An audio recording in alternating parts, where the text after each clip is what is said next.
ठीक है, तो आइए देखते हैं। देखिए, non current investment are investment which are held beyond the current period to sell और डिस्पोजल।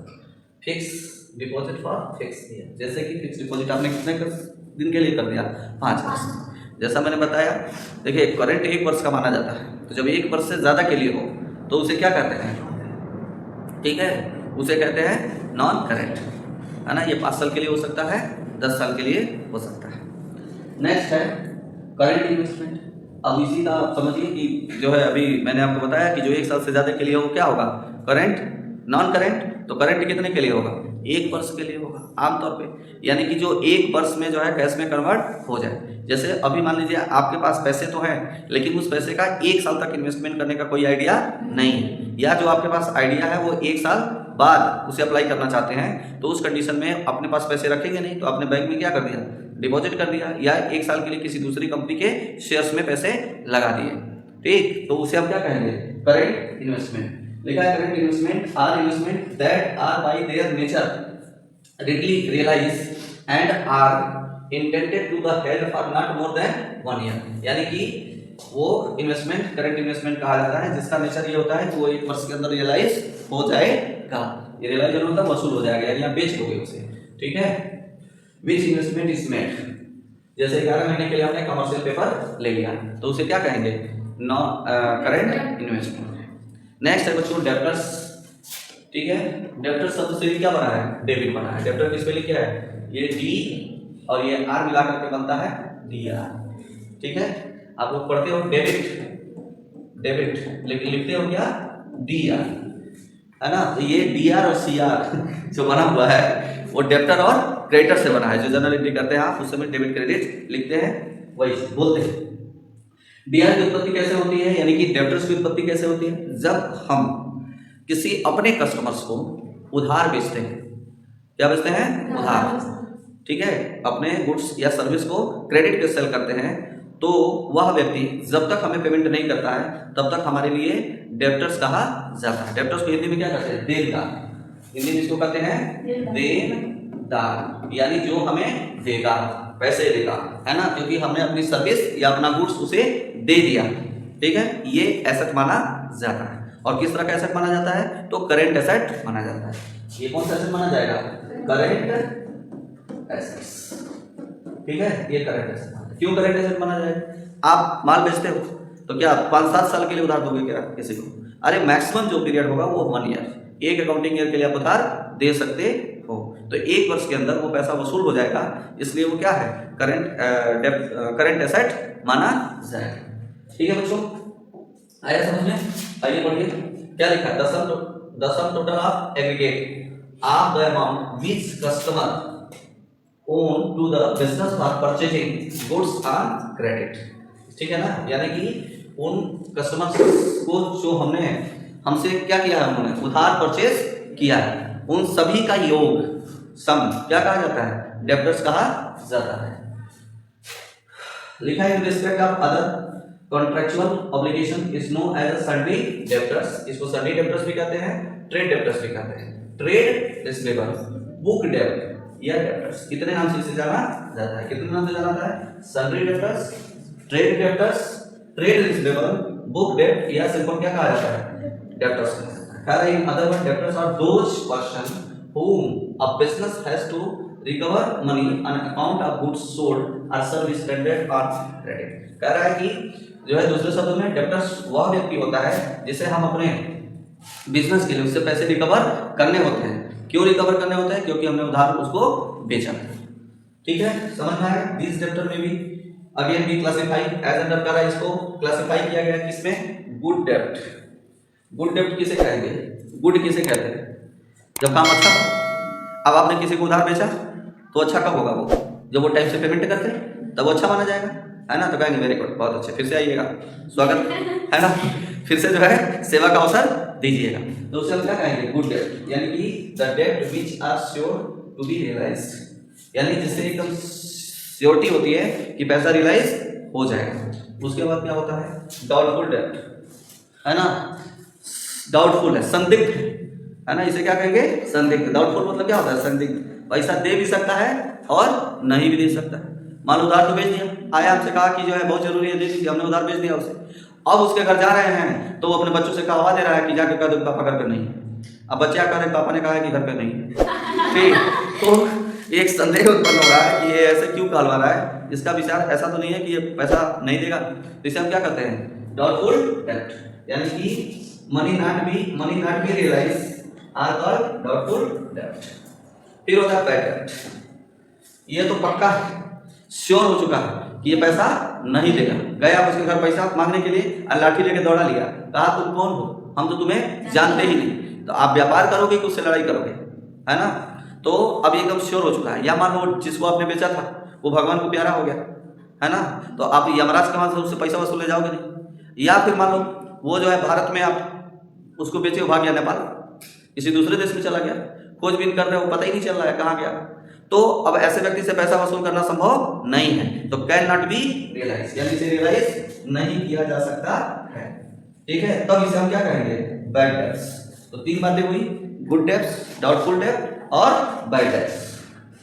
कहा है it must be remember that while ascertaining the debtors balance at the end of the period certain adjustment may have to be made, जैसे कि bad डेब्ट, discount allowance, return inward. कह रहा है कि यहाँ ये ध्यान रखने वाली बात है कि जब हम वर्ष के अंत में डेब्टर्स का वैल्यूएशन करते हैं, उन्हें डेब्टर्स देखते हैं कितना है, तो हमें जो है कुछ एडजस्टमेंट करने होते हैं। जैसे ये आप पता कर लें कि कितने ऐसे हैं जो पैसे नहीं देंगे, यानी बैड डेब्ट्स हो जाने वाले।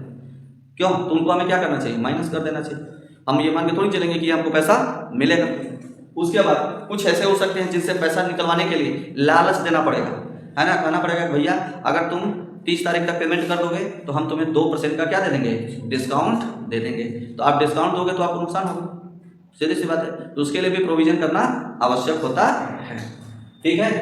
और मान लो आपने उधार माल बेचा है, क्यों, शिवम जी को जाना था अपने भैया के ससुरारी, अब ये गए एक कोट ले लिया इन्होंने, सोचा एक ही दिन की बात है, उधार खरीदा, है ना, गए बहन उनके आगे और उसके बाद फिर उसी तरह से पैक वैक करके टैग लगा के अल्ले के दुकानदार के पास गए, नाप साथ का नहीं हो रहा है, ठीक है ना, मेरे नाप का नहीं है, आप ऐसा करिए रख लीजिए। हमारे घर वाले कह रहे हैं कि पढ़ना लिखना है नहीं, या पहन के घूमेंगे कोट, ठीक, वापस कर दिया।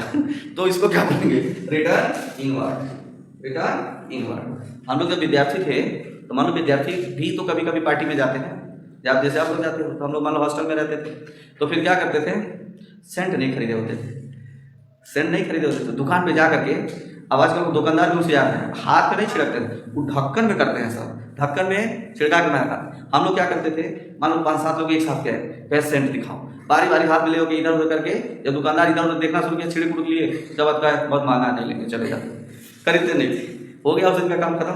क्यों, तो ऐसे इसको भी कर लिए। तो हमें क्या करना पड़ेगा, जो वापस आने की उम्मीद है उसके लिए भी प्रोविजन करना चाहिए। एक बिजनेस करने से पता चल जाता है कि कितना वापस आ सकता है। नेक्स्ट टॉपिक है क्रेडिटर्स। अब जैसे हम क्या करते हैं, खरीदते हैं, बेचते हैं तो डेब्टर्स का निर्माण होता है, उसी तरह से खरीदते हैं तो किसका निर्माण होगा, क्रेडिटर्स। और इसी का सी और आर मिला के क्या बनता है, सी आर, जिसको आप बोलते हो क्रेडिट लेकिन लिखते हो का सी आर, है ना। तो ये कौन व्यक्ति होता है, ये क्रेडिटर वो पर्सन होता है जो हमें गुड्स की सप्लाई देता है, यानी हम उस व्यक्ति से परचेज करते हैं, और ये हमारे लिए, इसको हिंदी में क्या कहते हैं, लेनदार, इसको हिंदी में कहते हैं लेनदार, और ये हमारे लिए होता है लायबिलिटी, ये लायबिलिटी होता है। किस तरह की लायबिलिटी होती है, तो करेंट लायबिलिटी, यानी कि हमें विद इन ईयर, एक अकाउंटिंग ईयर के अंदर इसे हर हाल में पेमेंट करना पड़ता है, ठीक है। तो ये हमारे लिए होता है क्रेडिटर, समझ गए, कोई दिक्कत नहीं है। फिर क्या है, कैपिटल एक्सपेंडिचर। कैपिटल एक्सपेंडिचर उस एक्सपेंडिचर को कहा जाता है जो कैपिटल फॉर्मेशन के लिए किया जाता है। कैपिटल फॉर्मेशन, कैपिटल पूंजी, ठीक है, एसेट को क्या बोलते हैं, कैपिटल एसेट भी कहते हैं। लैंड, बिल्डिंग, प्लांट, मशीनरी जब हमने आपको बताया था तो बताया था इसका दूसरा नाम क्या होता है, कैपिटल एसेट्स। तो अगर हम लैंड, बिल्डिंग, प्लांट, मशीनरी, इन सब में जिसका प्रयोग लंबे समय तक करेंगे, है ना, जिसका प्रयोग कितने समय तक होगा, लंबे समय तक बिजनेस में होगा, जब उस पर हम खर्च करते हैं तो उस एक्सपेंडिचर को हम कहते हैं कैपिटल एक्सपेंडिचर, ठीक है, आया समझ में। देखो लिखा है this represent expenditure incurred for the purpose of acquiring fixed asset, यानी इसको खर्च करने का उद्देश्य क्या होता है, क्या एक्वायर करना होता है, fixed asset which are intended to be used over long term, ये लंबे समय तक जो है यूज किया जाता है। किस लिए यूज किया जाता है, प्रॉफिट अर्निंग करने के लिए। Amount paid to buy computer for office use as a capital expenditure, कह रहा है कि जैसे कि आप जो है ऑफिस में प्रयोग करने के लिए कंप्यूटर खरीदते हो, तो कंप्यूटर कोई जो है बर्गर पिज्जा थोड़ी ना कि खरीद के लाए भी खत्म हो गया है ना, उसका प्रयोग क्या करोगे, लंबे समय तक किया जाता है। ठीक है, कोई दिक्कत नहीं ना। फिर लिखा है may be incurred enhancing the production capacity of the machine, या फिर कोई ऐसा खर्चा जो किसी मशीन की जो है प्रोडक्शन कैपेसिटी को इंक्रीज कर दे, बढ़ा दे, तो उसे हम क्या कहेंगे, कैपिटल एक्सपेंडिचर कहेंगे। जैसे मान लो ये बिल्डिंग है, अब बिल्डिंग में आपने जो है अलमारी बनवा दिया, ठीक है, दराज बनवा दिया, अलमारी बनवा दिया, तो बिल्डिंग पहले से बनी हुई है, लेकिन अगर आपने दराज बनवा दिया, अलमारी बनवा दिया, तो उस कमरे में जो है सामान रखने की कैपेसिटी क्या हो गई, बढ़ गई, तो वो अलमारी आपने बनाया, उसको हम क्या बोलेंगे, कैपिटल एक्सपेंडिचर कहेंगे।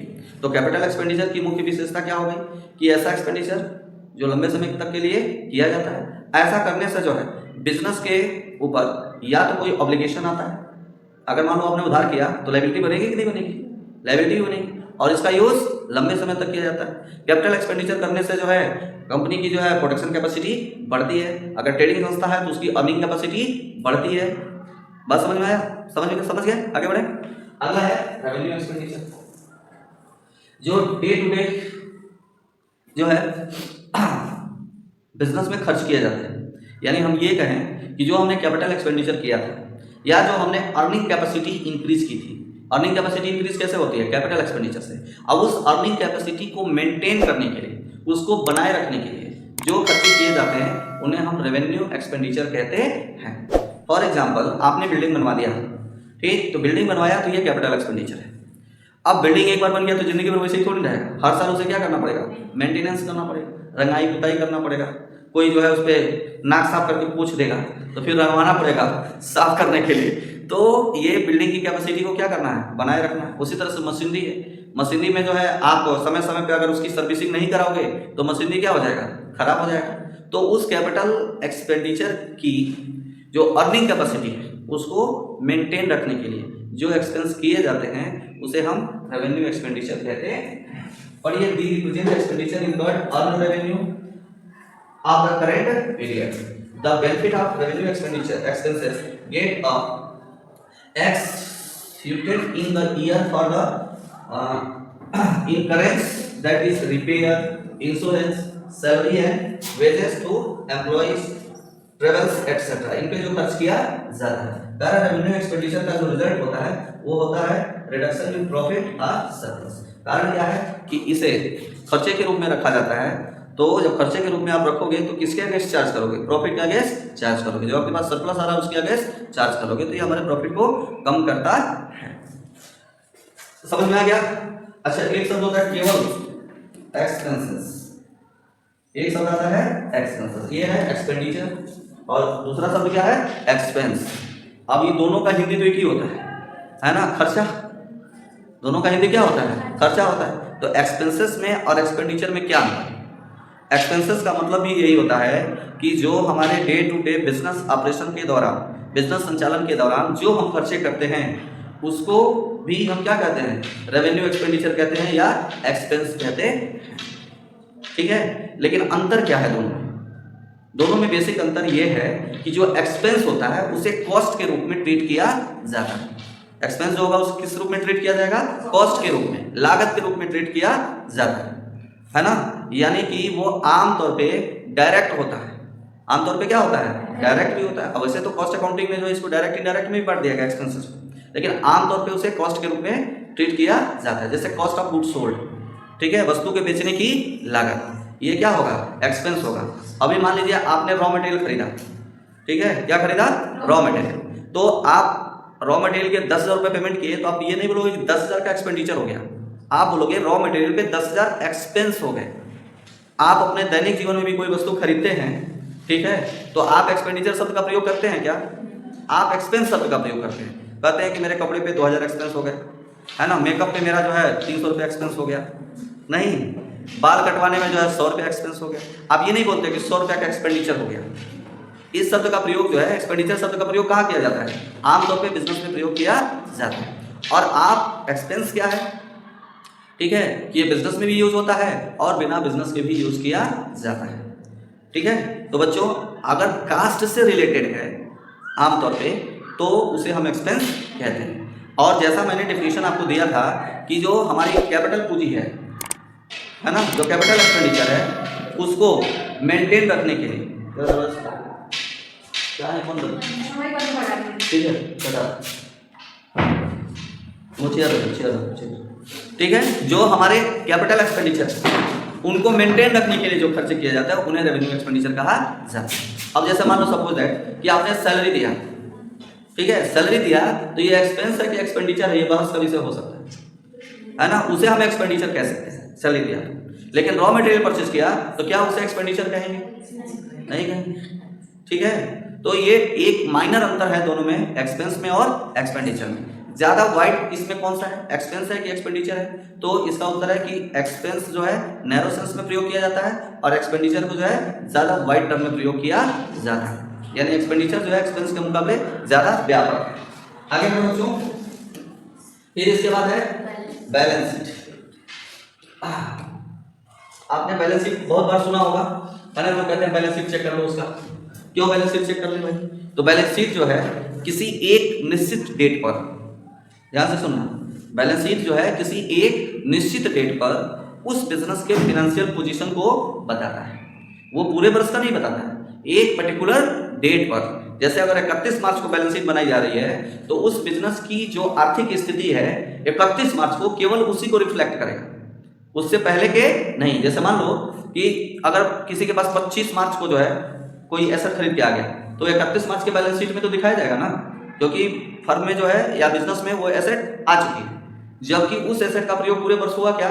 नहीं हुआ। ये तो 25 मार्च को, इवन 30 मार्च को आया उसे भी दिखाओगे, 31 मार्च को जो आपके पास पहुंचा उसे भी बुक्स ऑफ अकाउंट में लिख लिया जाता है। तो बैलेंस शीट जो है एक निश्चित तिथि को, जो आमतौर पे जो है वर्ष का अंत होता है, अगर कोई कैलेंडर ईयर के हिसाब से अपना बुक्स ऑफ अकाउंट मेंटेन करता है तो 31 दिसंबर, और अगर फिनेंशियल ईयर के हिसाब से करता है तो 31 मार्च, ठीक है। लिखा है it is the statement of financial position. ये किसका स्टेटमेंट है? फाइनेंशियल पोजीशन का। कह रहा है business entity a particular date, यानी कि एक निश्चित तिथि को ही बताता है। It list all assets liability, इसलिए सभी एसेट को, लायबिलिटी को और कैपिटल को क्या करता है? लिखता है, माने इसके अंदर लिखा गया। कह रहा है it is important note that this statement exhibits the state of affair of the business as a particular date में लिखा है। ये ध्यान रखने वाली बात है कि केवल ये एक पर्टिकुलर डेट को ही बताता है, जैसा मैंने आपको समझाया। पूरे वर्ष का ये रिफ्लेक्शन नहीं है, ये केवल एक डेट का है। लिखा है this describe what the business own and what the business owe to outsider, यानी कि बिजनेस ने कितना कमाया या बिजनेस का कितना है और कितना उसने बाहर से लिया है। लायबिलिटी जो होगी वो क्या होगा? बाहर से होगा। कैपिटल जो होगा वो अंदर से होगा, यदि अपना होगा। इसके बारे में ये बताता है, ठीक है। ये किसी प्रॉफिट या लॉस के बारे में कोई चर्चा नहीं करता, ठीक है। लिखा है it is prepared after incorporating the result profit and loss और इनकम स्टेटमेंट, यानी कि प्रॉफिट एंड लॉस अकाउंट बनाने के बाद बनाया जाता है ना। ये बिजनेस के फाइनेंशियल स्ट्रेंथ को बताता है। उस बैलेंस शीट को इसलिए बनाया जाता है ताकि बिजनेसमैन ये जान सके कि हमारी क्या स्ट्रेंथ है, हमारी क्या वीकनेस है, और हमें जो है भविष्य में जो अपॉर्चुनिटी मिलने वाला है उस अपॉर्चुनिटी का लाभ उठाने के लिए कितने योग्य हैं। यानी सिंपल शब्दों में कहें तो हमारी औकात को बताता है कि आज के डेट में मेरी क्या औकात है। और सबको एक बार अपनी औकात आंक लेनी चाहिए, नहीं तो जो लोग बेअंदाज हो जाते हैं, हो जाता है कि नहीं हो जाते हैं। उसके बाद होता है प्रॉफिट एंड लॉस अकाउंट या इनकम स्टेटमेंट। ये जो है हम पूरे वर्ष के दौरान जो भी कार्य किए होते हैं, बिजनेस को संचालित किए होते हैं, उसको करने से हमें क्या फायदा हुआ या क्या नुकसान हुआ, इसको बताने वाले स्टेटमेंट को हम प्रॉफिट एंड लॉस अकाउंट या इनकम स्टेटमेंट कहते हैं। ये आमतौर पे दो भाग में बनाया जाता है, ठीक है। कितने भागों में बनाया जाता है? दो भाग। एक को कहते हैं ट्रेडिंग अकाउंट और दूसरे को कहते हैं प्रॉफिट एंड लॉस। लेकिन सम्मिलित रूप से केवल बोला जाता है प्रॉफिट एंड लॉस। अगर प्रॉफिट एंड लॉस अकाउंट बोला गया तो इसका मतलब उसमें ट्रेडिंग अकाउंट है। और अगर मैन्युफैक्चरिंग संस्था होती है तो मैन्युफैक्चरिंग अकाउंट बनाती है या प्रोडक्शन अकाउंट बनाती है ट्रेडिंग अकाउंट की जगह पे, लेकिन प्रॉफिट एंड लॉस अकाउंट बनाती है। सभी के लिए क्या है, कंपल्सरी है प्रॉफिट एंड लॉस अकाउंट बनाना, चाहे वो किसी भी तरह का बिजनेस हो, चाहे वो कंपनी फॉर्मेट में हो, सोल प्रोप्राइटरशिप हो, पार्टनरशिप हो, सबको प्रिपेयर करना आवश्यक होता है। दो चीजें कंपल्सरी है, एक तो बैलेंस शीट और दूसरा profit and loss. Profit and loss account जो होता है वो आपके पूरे वर्ष की रूपरेखा होती है। जैसे आप पढ़ते हो, ठीक है, तो आपका जो मार्कशीट है वो आपके पूरे पढ़ाई जीवन का दर्पण होता है। कोई आपकी मार्कशीट को देख करके और ये अंदाजा लगा लेता है कि आप मेहनती स्टूडेंट थे या जो है मेहनती स्टूडेंट नहीं थे, ठीक है। वैसे ही प्रॉफिट एंड लॉस अकाउंट होता है। पढ़िए, लिखा है this account show the revenue earn by the business and expenditure incurred by the business, यानी कि ये जितना आपने रेवेन्यू जनरेट किया उसके बारे में और जो खर्चा किया इन दोनों का स्टेटमेंट होता है। This prepare usually for a particular accounting period. देखो ये पीरियड शब्द का प्रयोग किया, क्या किया है, पीरियड। और बैलेंस शीट में क्या किया था, पर्टिकुलर डेट। पीरियड मतलब अवधि, यानी यहां से लेकर के और यहां तक के जो समय होते हैं उनको अवधि कहा जाता है। This could be a month, month हो सकता है, क्वार्टर हो सकता है, हाफ ईयरली हो सकता है और ईयरली भी हो सकता है। जैसे कंपनियां अपना 3-3 महीने पे बनाती रहती हैं ताकि वो पता चल सके कि क्योंकि कंपनी क्या है, बहुत बड़ी पूंजी लगी होती है। अब अगर 1 साल बाद ही हम रिजल्ट देखेंगे और इस बीच में कोई फ्रॉड वगैरह हो रहा है या तो वो डिटेक्ट नहीं हो पाएगा, और अगर 1 साल बाद पता भी चले तो जो है आप सुधार करके उसको रिकवर कर पाएंगे कि नहीं कर पाएंगे, ये भी एक समस्या होती है। दूसरी चीज कि उसमें जो डिसीजन लिया गया उस डिसीजन का क्या इम्पैक्ट हुआ, या संस्था के लिए बेनिफिशियल है कि नहीं है। इसलिए आमतौर पे जो है 3-3 महीने पे वो अपना प्रोग्रेस रिपोर्ट चेक करते हैं। प्रोग्रेस रिपोर्ट के लिए वो जो है memorandum profit and loss account बनाते हैं। फिर वर्ष के अंत में जो है finally profit and loss account बनाया जाता है। छोटी संस्थाएं क्या करती हैं, वर्ष में एक बार ही जो है प्रॉफिट एंड लॉस अकाउंट बनाती हैं। प्रॉफिट एंड लॉस अकाउंट से क्या पता चलता है, प्रॉफिट कितना हमने अर्न किया या कितना लॉस हमने सफर किया, ठीक है, यानी हमने लॉस बियर किया या प्रॉफिट कमाया, ये हमको पता चलता है। इसके बाद शब्द एक आता है ट्रेड डिस्काउंट। डिस्काउंट जो है कई प्रकार का होता है, कैश डिस्काउंट भी होता है और ट्रेड डिस्काउंट होता है। ट्रेड डिस्काउंट जो है उस डिस्काउंट को कहा जाता है जो सभी प्रकार के व्यवसायियों को दिया जाता है। अब सभी प्रकार के व्यवसायियों का क्या मतलब, आप कपड़ा का बेच रहे हो तो मछली वाले को नहीं दे दोगे।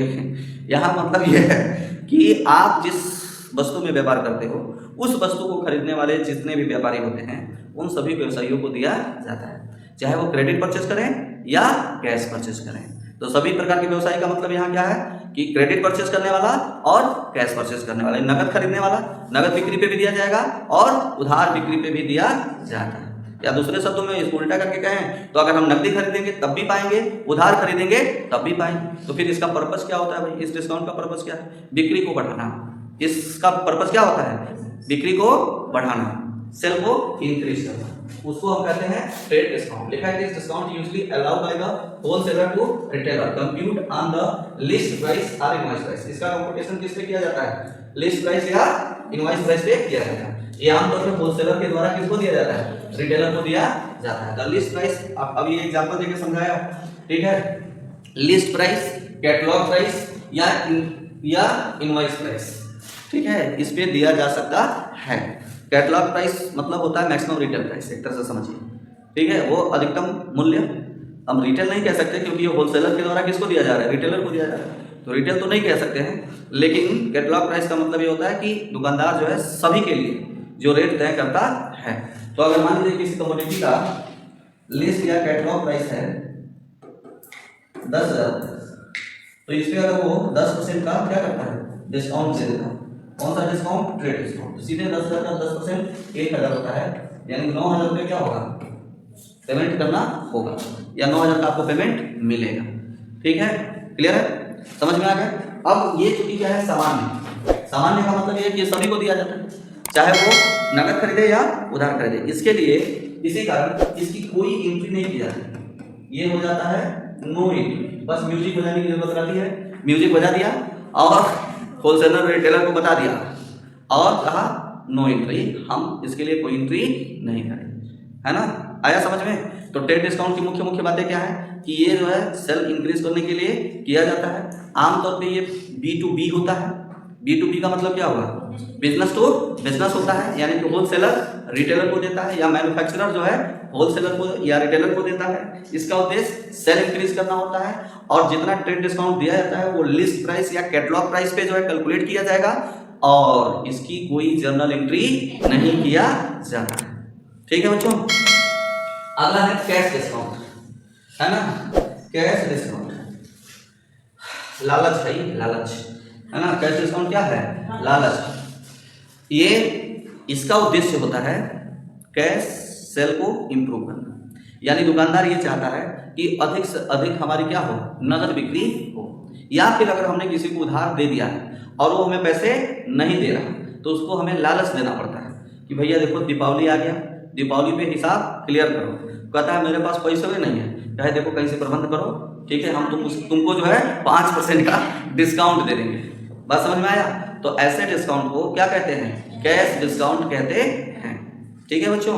अब कैश डिस्काउंट आप अपने हिस्से में से दे रहे हो, जिस प्रॉफिट को आपने सोच रखा था उस प्रॉफिट में से दे रहे हो, इसलिए इसकी एंट्री करना आवश्यक होता है और यह व्यवसायी के लिए नुकसान होता है। अगर वो देगा तो क्या है, लॉस है एक तरह से, और आपको मिला तो क्या है, प्रॉफिट है। अब मान लो आप मॉल में जा रहे हो, मॉल में लगा हुआ है 50% ऑफ, 1000 का सामान 500 में ले जाए सभी के लिए, तो आप वहां से खरीद के ले आते हो तो आप क्या बोलते हो कि हमने इसको 500 में खरीदा। ये थोड़ी कहते हो कि 1000 में खरीदा, क्योंकि वो तो सबको पता है कि ये 1000 का माल कितने में बिक रहा है, 500 में बिक रहा है, ऐड आ रहा है उसका। लेकिन अब 500 में लेना था लेकिन आपने 450 में ले लिया, ठीक है ना, कितने में ले लिया, 450 रुपये में। दुकानदार से कहा देखो भाई मेरे पास 450 रुपये ही है, अब इससे ज़्यादा नहीं है, कहो तो अपने किडनी निकाल के देते। दुकानदार कहने भी अपनी किडनी अपने पास रखिए ताकि जो है जिंदा रहेंगे तो फिर मेरे पास आएंगे, चलिए हम अपना घाटा सह के और आपको 450 में दे देते हैं। तो दुकानदार वहाँ ये बोलता है, जब 50% ऑफ लिख रखा है तो नहीं बोलेगा, वो तो होशियारी करता है, वो अपने प्रॉफिट पहले ही क्या करता है, दाम बढ़ा लेता है, फिर उसको घटा के कस्टमर को उल्लू बनाता है। तो ये जो ट्रेड डिस्काउंट होता है ना, ये उल्लू बनाने वाला डिस्काउंट होता है। पहले क्या करो, कस्टमर के ईगो को बढ़ा दो कि वो 1000 रुपया का सामान खरीद रहा है, यानी 1000 रुपया वाला सामान खरीद रहा है, लेकिन खरीद रहा है कितने में, 500 में। तो उसकी उस वस्तु से जो मिलने वाली मार्जिनल यूटिलिटी होगी इकोनॉमिक्स की भाषा में, वो 1000 रुपये के बराबर होगा, लेकिन देना पड़ रहा है कितना, 500। तो आपके इमोशन के साथ खेल करके आपको ट्रेड डिस्काउंट दे देता है। लेकिन कैश डिस्काउंट में तो उसका जो है नुकसान होता है, वो बड़ी परेशानी से आपको कैश डिस्काउंट देता है, मोल भाव करना पड़ता है, भैया कहना पड़ता है, दे दीजिए भैया, है कि नहीं है। जाती हैं औरतें मार्केट में सामान लेने के लिए, दुकानदार देखता है अच्छा ये लग रहा है ये मोल भाव बहुत करेगी, 50 रुपये पहले ही बढ़ा देता है। दुकानदार क्या करते हैं, 50 रुपया पहले ही बढ़ा के अब तब बताएंगे तो कहेंगे भैया देखो माना है, ये तो उतने में दे रहा है कि नहीं, हम आपके वहाँ से 20 साल से सामान खरीद रहे हैं। दुकानदार का बहन जी शर्म तो करो, भी तो पिछले सप्ताह दुकान का उद्घाटन हुआ है, ठीक। तो वो रिक्वेस्ट करती है तो फिर वो क्या करता है, 50 रुपया कम कर देता है। अब वो समझती है अपने हस्बैंड के देखा हम 50 रुपया कम करा लिए, हस्बैंड को पता है कि इसको ये क्या कर रहा है, चूतिया बना रहा है, ऐसा होता है। तो कैश डिस्काउंट बच्चों क्या है, ये प्रॉफिट है या लॉस, ये किस लिए किया जाता है, कैश ट्रांजैक्शन को बढ़ाने के लिए। कैश ट्रांजैक्शन में आपका जो है डेब्टर से वसूली हुआ या फिर सीधे बिक्री जो होती है वो नगद बिक्री की तरफ ले जाने का प्रयास होता है, इसी के लिए जो है कैश डिस्काउंट दिया जाता है। ठीक है, बस समझ में आ गया। इसकी एंट्री की जाएगी, इसकी एंट्री क्या होता है, किया जाता है, क्योंकि प्रॉफिट इसमें हो रहा है या लॉस हो रहा है। बात समझ में आया। अब मान लीजिए आप हाथ पैर जोड़ के 50 रुपया कम करा लिए थे, तो कोई पूछेगा कितने में खरीदे हो, तो ये थोड़ी बताओगे कि हम उसका एकदम पैर में पकड़ लिए भैया 50 रुपया छोड़ दो, है कि नहीं, कहोगे 500 में मिल रहा है तो 500 में लिए। ये थोड़ी बताओगे कि हमने जो है उसको 50 रुपये का क्या किया है, हाँ हर पे आप बताओगे 50 रुपया हमने क्या किया है, बचा लिया। और इनकम टैक्स में पढ़ाए थे तो बताए थे पिन मनी, याद है ना। हाँ, महिलाएं क्या करती हैं, पैसे बचा लेती हैं, लेकिन वो अपने हस्बैंड को बताती हैं, नहीं बताती। ठीक है बच्चों। अच्छा ये आप पढ़ो, इसको क्या लगेगा, this allow to encourage prompt payment, तुरंत पेमेंट करने पर ये दिया जाता है। इसको किसको इनकरेज करने के लिए, प्रॉम्प्ट पेमेंट, तुरंत पेमेंट करने के लिए, by the debtors has to be recorded books of account. इसे बुक्स ऑफ अकाउंट में क्या किया जाता है, रिकॉर्ड किया जाता है। This is calculate after deducting trade discount. इसका कैलकुलेशन कब होगा, ट्रेड डिस्काउंट के घटाने के बाद, यानी जब आप ट्रेड डिस्काउंट घटा लोगे तब इसके बाद जो है इसका कैलकुलेशन किया जाता है। वैसे तो अकाउंट में बहुत सारे टर्म यूज किए जाते हैं, जिसमें से जो मुख्य टर्म थे वो हमने आपको जो है करीब हमें लगा 24-25 कितने हैं 25 नहीं 22 टर्म के बारे में आपको बताया। इसके अलावा भी और होते हैं लेकिन वो बहुत ज़्यादा महत्वपूर्ण नहीं है, वो सब पढ़ के ही आप उसे समझ सकते हैं। ठीक है, अब जैसे मान लो गुड्स है, ठीक है, तो उसको समझना बहुत जरूरी था, क्योंकि गुड्स ऐसी चीज़ है कि सभी लोग उसको सामान्य रूप से समझ लेते हैं। लेकिन अकाउंटिंग में क्या है, जैसे अगर आपने फर्नीचर खरीदा यूज करने के लिए तो आप एंट्री करोगे फर्नीचर अकाउंट डेबिट, क्योंकि वो एसेट बन जाएगा। लेकिन फर्नीचर व्यापारी और फर्नीचर खरीद रहे हो बेचने के लिए तो वहाँ फर्नीचर का नाम ही नहीं लोगे, वहाँ सीधे लिखोगे परचेज अकाउंट डेबिट। बात समझे? तो ऐसे जो महत्वपूर्ण थे जिनमें जो है अकाउंट के पॉइंट ऑफ व्यू से डिफरेंस देखा जाता है, उन सब पे हमने चर्चा किया। आइए इलस्ट्रेशन देखिए और बताइए, ये इलस्ट्रेशन है, बताइए इसका क्या आंसर होगा, है ना। लिखा है the cash discount allowed by, ठीक है, कैश डिस्काउंट किसके द्वारा अलाउ किया जाता है? कैश डिस्काउंट कौन दे सकता है? जो बेचेगा, ठीक है ना। कैश डिस्काउंट जो बेचेगा वो देगा, और रिसीव किसको होगा? टू द, ठीक है, रिसीव किसको होगा? जो खरीदेगा। अब जो बेचता है हमको वो क्रेडिटर होता है, और जो खरीदता है वो क्या होता है? डेबिटर्स होता है। यानी कैश डिस्काउंट क्रेडिटर्स के द्वारा दिया जाता है और डेबिटर्स के द्वारा प्राप्त किया जाता है, लिया जाता है। तो डेबिटर्स के लिए क्या है? कैश डिस्काउंट फायदा है, और क्रेडिटर्स के लिए क्या है? नुकसान है ना। उसको उम्मीद थी कि हमें पैसे मिलेंगे, लेकिन हम हैं कि क्या है, भे बोलने के तैयार थे, कहते हम नहीं दे पाएंगे, तो हमको लालच देके कहा भैया जो ही मिल जाए, जौने हाथ तौने साथ, है ना, भगले बोल के लमोटिए ना। अगला लिखा है कि प्रॉफिट मीन्स एक्सेस। प्रॉफिट कब होता है? एक्सेस ओवर एक्सपेंडिचर, ठीक है ना। प्रॉफिट यही बताया था ना कि जो खर्चे से सरप्लस होता है, एक्सेस ओवर एक्सपेंडिचर। तो क्या एक्सेस ओवर कहा गया? Profit means excess income over expenditure. तो यहाँ इनकम होगा और यहाँ क्या होगा? एक्सपेंस होगा। ये आपके जो है इलस्ट्रेशन है, इसको पढ़ लीजिएगा, ठीक है, कोई दिक्कत? तो इस क्लास को यहीं पे खत्म किया जाए। अगला टॉपिक जो पढ़ा जाएगा वो पढ़ा जाएगा अकाउंटिंग प्रिंसिपल, ठीक है। नेक्स्ट टॉपिक क्या होगा? Accounting principle. अब अगर अकाउंटिंग प्रिंसिपल पढ़ना चाहते हैं तो आप चैनल को सब्सक्राइब कीजिए, बेल आइकन को दबाइए, ताकि जो है आपको टाइम से वीडियो मिल सके। वैसे भी सब्सक्राइब करने में आपका कुछ ज़्यादा नहीं है ना, हो सकता है मेरे पढ़ाने से आपका कल्याण हो जाए, ठीक है। इस वजह से जो है आप गुरु दक्षिणा ही समझ लीजिए और चैनल को क्या करिए? सब्सक्राइब कर लीजिए। वैसे भी फ्री डेटा है, आप फ्री में जो है 2 GB का रोज मोबाइल में भराते ही हैं, तो उसको सदुपयोग कर लीजिए और पूरा वीडियो जो है शुरू से अंत तक देखिए। धन्यवाद।